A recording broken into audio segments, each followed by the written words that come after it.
कथा संत बाळू मामाची सांगतो कथा संत बाळू मामाची सांगतो कथा माये बाप बोले बाळूला वय वाढले तुझे रे आता लग्न करावे तुझे आता बघू दे तुझ्या रे संसाराला मामा बोले माता पित्याला नका करू हो माझ्या लग्नाला लग्नाची गरज नसे हो मजला योग साधना करू द्या मजला राग आला माये बापाना रागाने बोले देव बाळूला मनात नव्हते पण तयार झाला आनंद झाला मायापासून राहिला गंगूबाई बहीण मेतकी गावाला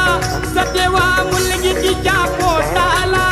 ठरविले मामा भाजीच्या लग्नाला प्रकाश